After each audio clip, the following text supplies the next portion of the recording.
नमस्कार दोस्तों, अंतरजातीय विवाह करने पे सरकार के द्वारा 2,50,000 रुपए की सहायता मिलती है। इस योजना का लाभ लेने के लिए आपको ऑनलाइन अप्लाई करना होता है। इस वीडियो में हम बात करेंगे ऑनलाइन आवेदन कैसे करें, इसके लिए कौन कौन पात्र है और इस योजना के लिए जरूरी डॉक्यूमेंट क्या क्या है। कंप्लीट जानकारी इस वीडियो में आपको बताऊंगा। आप ये वीडियो पूरा वॉच कीजिए और आपने चैनल को सब्सक्राइब नहीं किया हुआ तो चैनल को अभी सब्सक्राइब कर लीजिए। जैसे मैंने आपको बताया, ये जो योजना है वो इंटरकास्ट मैरिज के लिए है। जो अंतरजातीय विवाह होता है जिसमें ब्राइड और ग्रूम में से किसी एक की जाति है वो जनरल कैटेगरी यानी कि सामान्य कैटेगरी का हो और दूसरा जो कैंडिडेट है वो दलित कैटेगरी का हो, जैसे एससी या बीसी कैटेगरी का हो। अगर इस तरह का विवाह होता है तो इस विवाह के लिए सरकार के द्वारा 2,50,000 रुपए की सहायता है वो मिलती है। इस योजना में आवेदन करने के लिए जरूरी डॉक्यूमेंट क्या क्या है वो मैं आपको बता देता हूं, क्योंकि डॉक्यूमेंट के बारे में जानकारी ना होने के कारण कई कैंडिडेट है वो आवेदन नहीं कर पाते हैं। तो आप इसको नोट कर लीजिए ध्यान से, क्योंकि इसमें कुछ खास डॉक्यूमेंट भी आपको लगाने होते हैं। तो मैं आपको वन बाय वन करके सभी डॉक्यूमेंट है वो बता देता हूं। तो सबसे पहले आपको आधार कार्ड लगाना होता है। ब्राइड और ग्रूम दोनों का आधार कार्ड की जरूरत होती है, दोनों का आपको आधार कार्ड लगाना है। इसके अलावा ब्राइड और ग्रूम दोनों का आपको पैन कार्ड लगाना है। पैन कार्ड इसके लिए जरूरी है, पैन कार्ड आप साथ में लगा दीजिए स्कैन करके। जब आप ऑनलाइन अप्लाई करोगे तो दोनों का पैन कार्ड आप स्कैन करके पीडीएफ फाइल बना के साथ में आपको लगाना होता है। इसके अलावा मैरिज सर्टिफिकेट आपको लगाना होता है। इस योजना का लाभ लेने के लिए आपको शादी का रजिस्ट्रेशन करवाना जरूरी है, विवाह का पंजीकरण करवाना है। उसके बाद पंजीकरण जो प्रमाण पत्र है आपका, शादी प्रमाण पत्र है, वो आपको स्कैन करके साथ में अपलोड करना होता है। जैसे मैंने आपको बताया कि ये जो लाभ है वो इंटरकास्ट मैरिज पे मिलता है, तो इसमें आपको कास्ट वेरिफिकेशन का डॉक्यूमेंट साथ में लगाना जरूरी है। जैसे जो एससी या बीसी कैटेगरी का कैंडिडेट है उसको जाति प्रमाण पत्र साथ में लगाना होता है, जाति प्रमाण पत्र। और जो जनरल कैटेगरी का, सामान्य कैटेगरी का जो कैंडिडेट है,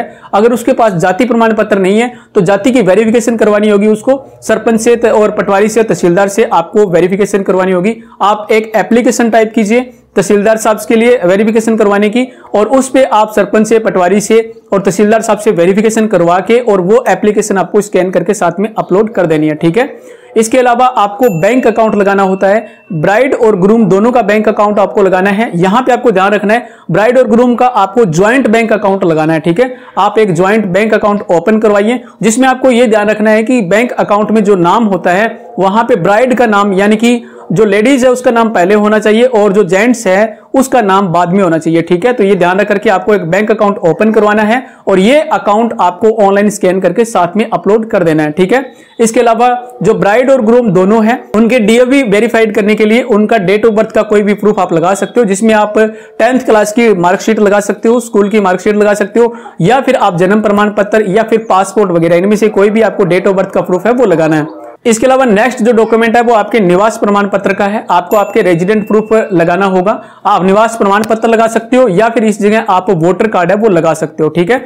इसके अलावा आपको एफिडेविट लगाने होते हैं। ब्राइड और ग्रूम दोनों की तरफ से आपको एफिडेविट देना होता है। एफिडेविट में आपको यह मेंशन करना रहता है कि आपने इस योजना के लिए और किसी भी विभाग में, किसी भी संगठन में आवेदन नहीं किया हुआ है, ना आपने आवेदन किया हुआ है और ना ही आपने किसी अन्य विभाग से आपकी मैरिज के लिए आपने लाभ प्राप्त किया हुआ है, ठीक है। इसके अलावा आपको एफिडेविट में यह भी मेंशन करना है कि यह आपकी पहली शादी है और आपने शादी का पंजीकरण है वो करवा लिया है, रजिस्ट्रेशन आपकी शादी का है वो हो चुका है, ठीक है। इस प्रकार से आपको एफिडेविट बनाना है। ब्राइड का आपको अलग से एफिडेविट बनाना है और ग्रूम का आपको अलग से एफिडेविट बनाना है, ठीक है। दोनों का अलग अलग से एफिडेविट बनाना है और एफिडेविट बनाकर उस पे साइन वगैरह करवा के, नोटरी और स्टाम्प करवा करके वो आपको स्कैन करके साथ में अपलोड कर देना है, ठीक है। तो ये है कुछ जरूरी डॉक्यूमेंट ऑनलाइन आवेदन करने के लिए। एक बार फिर से मैं रिवाइज कर देता हूं। आधार कार्ड लगाना आपको ब्राइड और ग्रूम का, दोनों का पैन कार्ड लगाना है आपको और दोनों का आपको ज्वाइंट बैंक अकाउंट लगाना है। मैरिज रजिस्ट्रेशन सर्टिफिकेट आपको लगाना है।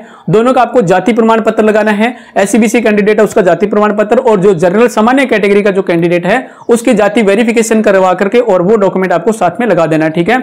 इसके अलावा आपको रेजिडेंट प्रूफ लगाना है और इसके अलावा आपको डेट ऑफ बर्थ का प्रूफ लगाना है और दोनों का आपको एफिडेविट है वो लगा देना है, ठीक है। तो ये डॉक्यूमेंट आपको लगाने हैं। अब बात करते हैं कि इस योजना में आपको ऑनलाइन आवेदन कैसे करना है। ऑनलाइन आवेदन का जो प्रोसेस है वो अलग अलग स्टेट में अलग अलग हो सकता है। हरियाणा के लिए मैं आपको बता देता हूं, अगर आप हरियाणा के कैंडिडेट हो तो हरियाणा में ऑनलाइन आवेदन करने के लिए आपको sarlharyana.gov.in ये साइट आपको विजिट करना है। sarlharyana.gov.in ये गवर्नमेंट की साइट है, ये साइट आप विजिट कीजिए। वहां पे आपको यूजर आईडी पासवर्ड डाल करके लॉगिन कर लेना है। लॉगिन करने के बाद आपको सर्च करना है मुख्यमंत्री अंतरजातीय समरसता योजना। ये योजना आप सर्च कीजिए और यहाँ पे आपको ऑनलाइन एप्लीकेशन फॉर्म है वो मिल जाएगा। यहाँ पे आप one by one, step by step complete अपनी ऑनलाइन एप्लीकेशन है वो फिलअप कर लीजिए और इसको सबमिट कर दीजिए। सबमिट करने के बाद हरियाणा में ये जो लाभ है वो समाज कल्याण विभाग के द्वारा दिया जाता है, तो आपको समाज कल्याण विभाग में जाकर के अपनी ऑनलाइन एप्लीकेशन है वो चेक करवा लेनी है। और जो डॉक्यूमेंट मैंने आपको बताए हैं वो सारे डॉक्यूमेंट आपको एक फाइल में लगाने हैं। जो ऑनलाइन एप्लीकेशन है उसका आपको प्रिंट भी साथ में लगा देना है, रसीद उसकी साथ में लगा देनी है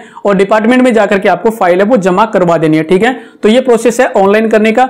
दूसरे जो स्टेट है उसमें ऑनलाइन करने का जो प्रोसेस है वो अलग हो सकता है। ये जो योजना है वो सभी स्टेट में चलाई जाती है। अब बात करते हैं समय सीमा के बारे में कि कब तक आप इस योजना के तहत आवेदन है वो कर सकते हो। इस योजना में आवेदन करने के लिए जो हरियाणा में समय है वो 3 साल का समय है। जैसे आपकी शादी हो जाती है उसके बाद 3 साल तक आप कभी भी आवेदन है वो कर सकते हो। ठीक है, जैसे शादी हो जाती है, शादी के बाद आगे के जो 3 साल होते हैं उनमें आप ऑनलाइन आवेदन है वो कर सकते हो और डॉक्यूमेंट वगैरह अपने वेरीफाइड करवा सकते हो और सरकार से 2,50,000 रुपए की सहायता वो प्राप्त कर सकते हो। तो ये थी जानकारी अंतरजातीय विवाह पे मिलने वाले लाभ के बारे में। इस योजना में आपको 2.5 लाख रुपए का लाभ मिलता है। अगर आपको जानकारी होती है तो आप योजना का लाभ भी प्राप्त कर सकते हो। उम्मीद करता हूं कि आपके लिए वैल्यूएबल जानकारी है और हेल्पफुल जानकारी है। अगर ये जानकारी आपके लिए हेल्पफुल है तो वीडियो को लाइक जरूर कीजिए और चैनल को आपने सब्सक्राइब नहीं किया हो तो चैनल को सब्सक्राइब कर लीजिए। आपसे रिक्वेस्ट है कि इस वीडियो को आप शेयर कीजिए अपने दोस्तों के साथ, अपने व्हाट्सएप, इंस्टाग्राम पे, फेसबुक पे इस वीडियो को शेयर कीजिए ताकि लोगों को यह जानकारी है वो मिल सके।